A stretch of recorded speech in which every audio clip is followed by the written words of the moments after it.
How many choices do you make in a day? In a year?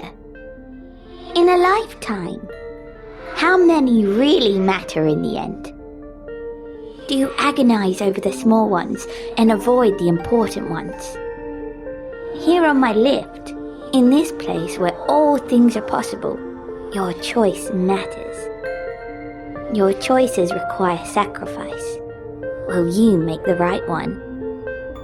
Choose to listen to The Lift in iTunes, TuneIn, Stitcher, and now iHeartRadio.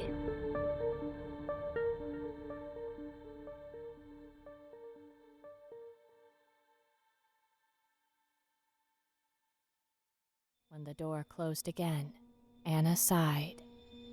She was finally alone. Now she would be able to rest and maybe sleep through the stupid girl's return. Maybe I'll finally go to sleep and never wake up. Wincing as jabbing spasms clutched her spine, she gasped, trying to catch her breath. Her head throbbed. Bolts of pain on the side of her temple made Anna squeeze her eyes shut. The migraines were constant these days, becoming worse with the passing months she rotted in this prison for the dying. This one was the worst yet. She gripped the bedsheet with fists that reanimated with the vitality of a long-past day when she was younger. Finally, the moment passed.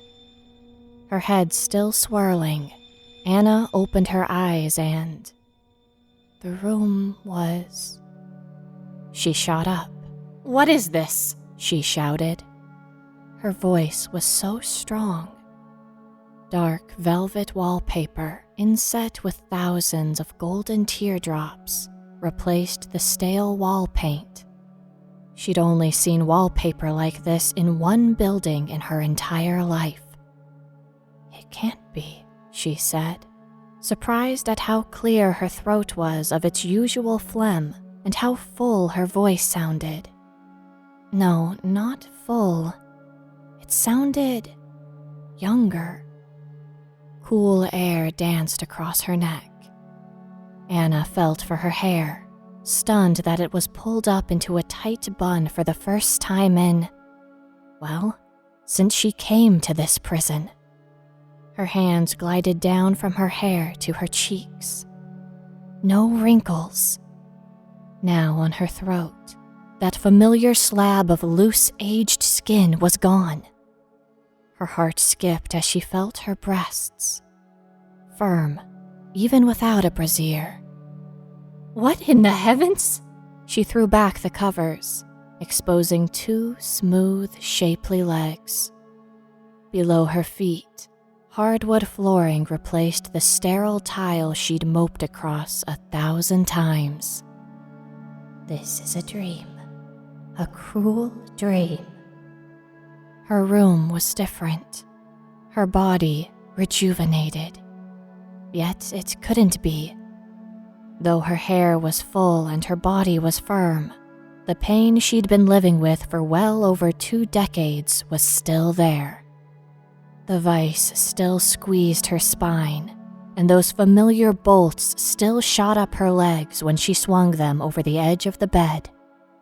Wiggling her toes, she flinched. It was all so real, though. Barbs shot through her elbows as she pulled her robe off the hanger and slipped it on. In the bathroom, Anna flicked on the light and yelped. The woman in the mirror was her, but not her. Anna now stared into the eyes of her younger self, the woman she was back when she controlled the city as the madam of the best damn brothel in town. She stroked her luscious auburn hair, her smooth cheeks. Could the rest of her body have healed as well? Steeling herself against what the last few decades had done to her body, she pulled open her robe and lifted her nightgown. An old woman's nightgown. She stopped before raising it above her stomach. With a deep breath, and a disregard for choking humility, she yanked it above her breasts. This time she couldn't stifle the tears. Her body was perfect again.